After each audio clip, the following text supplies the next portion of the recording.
J'avais déjà fait une petite vidéo sur le résultant au moment de l'exposition du problème 2020 et d'agrég externe 2020. Et je vais apporter quelques précisions pour ce résultant et surtout des applications, peut-être une autre façon de le voir. Alors, si je fais ça, c'est aussi parce que j'ai eu pas mal d'étudiants qui m'ont exprimé leurs craintes sur le résultat. C'est vrai que il n'est pas au programme de la grègue et à des moments, on est en train d'ouvrir une épreuve de maths gêné et là, il y a un espèce de déterminant qui prend la moitié de la feuille et il va falloir gérer ce déterminant. Ça fait peur à pas mal de gens et je vais essayer de le montrer d'une autre manière sans vraiment utiliser ce déterminant parce que ce déterminant est souvent assez inutile. Pas toujours, hein, mais souvent. Il faut bien voir quand même le contexte du résultant. C'est quelque chose, c'est un outil qui a débarqué au 19e siècle, à un moment où on avait l'impression que les déterminants étaient très très puissants, et bon, ce qui est vrai, hein, euh, et qu'on avait envie de tout faire, tout tester avec les déterminants dans toutes les différentes, dans tous les différents domaines des mathématiques. Et bon, après, on s'est rendu compte que oui, ils pouvaient tout faire, mais que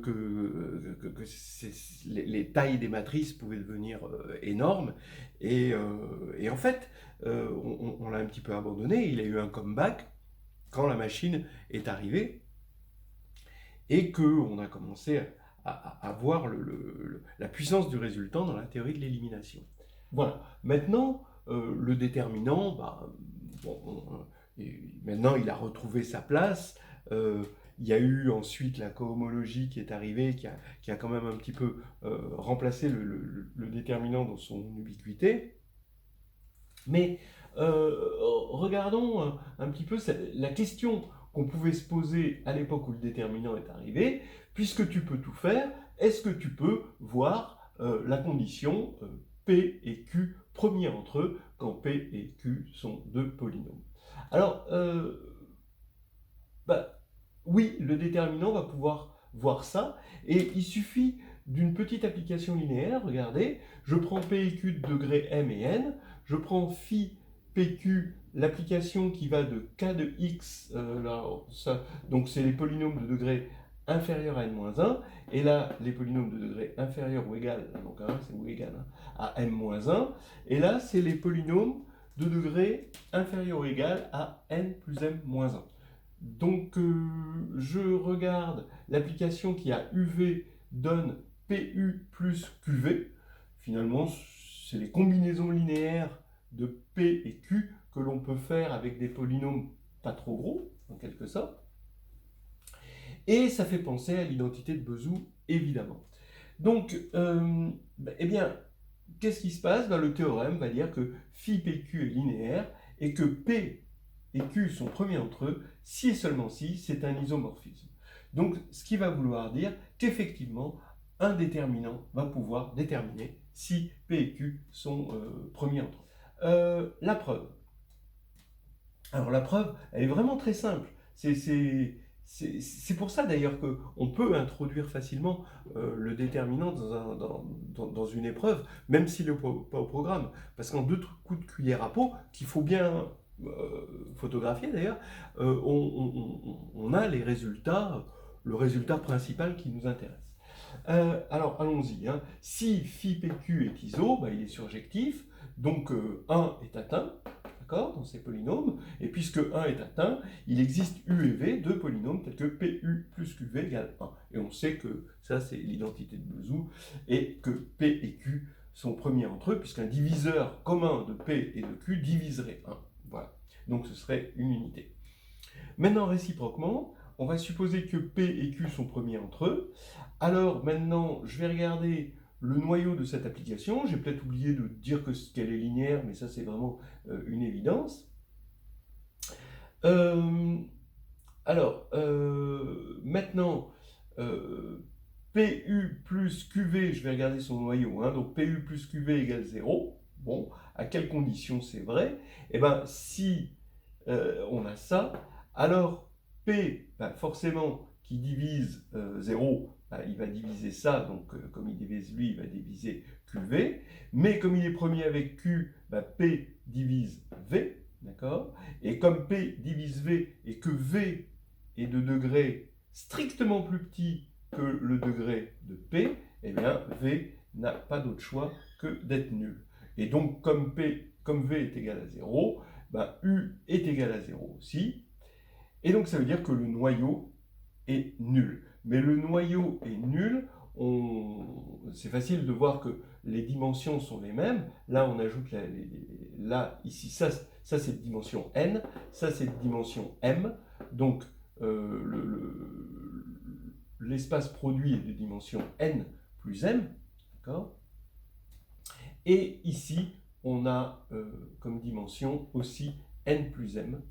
Okay. Donc on a la même dimension à gauche et à droite, donc l'injectivité implique la surjectivité, implique l'isomorphisme. De toute façon, si on n'avait pas les mêmes dimensions, ce théorème, l'énoncé aurait été caduc.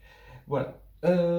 Voilà, donc c'est terminé. Hein, vous voyez que la définition est vite faite. On n'a pas besoin de le dire autrement pour l'instant. Le résultant, c'est le déterminant.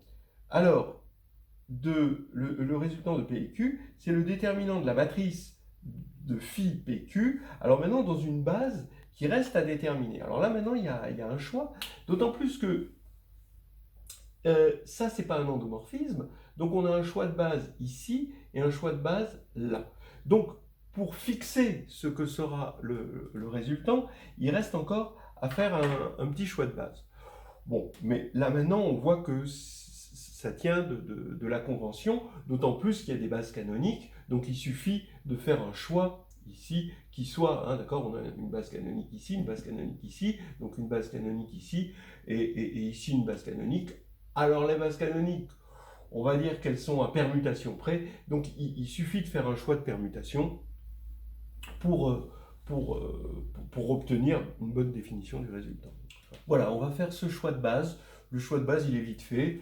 On va prendre la base canonique ici, mais inversée, que l'on complète par 0, puis la base canonique d'ici, mais aussi inversée, que l'on complète par 0 là. Donc ça va nous faire une base ici.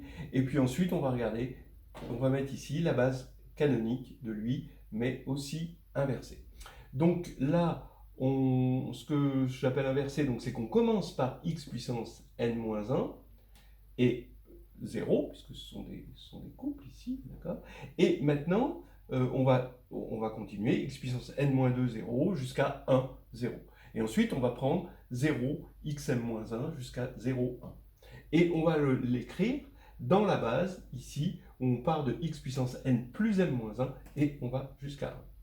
Donc maintenant, quand on va prendre l'image de lui, ben c'est simplement p fois x puissance n-1, et quand on va l'écrire dans cette base, eh ben, si je prends pour p ici ce polynôme, amxm jusqu'à a0, attention, am est différent de 0, ça c'est fondamental, hein, parce que c'est ça qui nous a permis de montrer l'injectivité, hein, dans le théorème, et Bn évidemment aussi est différent de 0.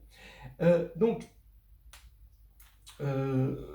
quand on va prendre l'image de xn-1, on multiplie p par xn-1, d'accord? Parce que là il y a 0, c'est p fois u, donc p fois xn-1, et là donc on voit bien apparaître ces éléments-là. Mais quand on multiplie par xn-2, bah, c'est la même chose, mais décalé, d'accord, etc., etc. Et on arrive jusque-là, d'accord? Là, c'est vraiment juste 1, 0, donc c'est le polynôme p, d'accord, qu'on écrit là, ici, si vous voulez. Ici, c'est x puissance m, d'accord, qui est ici. Voilà.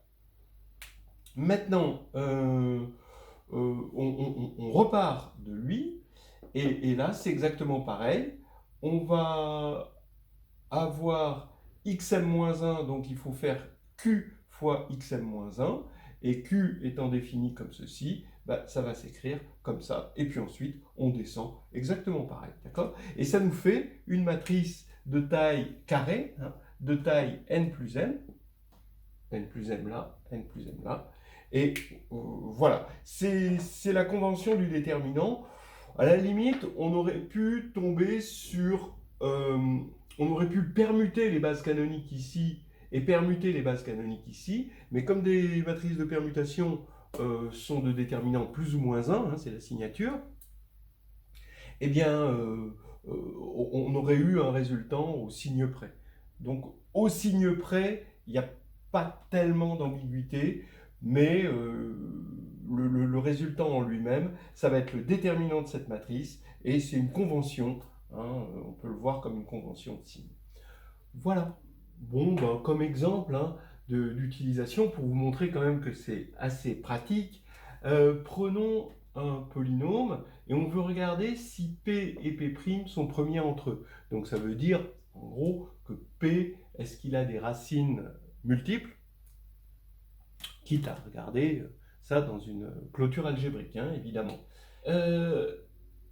Alors, en fait, on va regarder le résultant de P et de P'. C'est lui qui va nous dire, donc finalement, s'il y a des racines multiples. Le résultant a des conventions, le discriminant aussi a ses conventions, et des fois il y a des petits conflits de conventions, ce qui fait que cette égalité, que le discriminant c'est le résultant de P et P', doit être pris au signe près, hein, d'accord voilà, parce que bon, les conventions ne vont créer que des changements de signe, en fait, d'après ce qu'on a vu.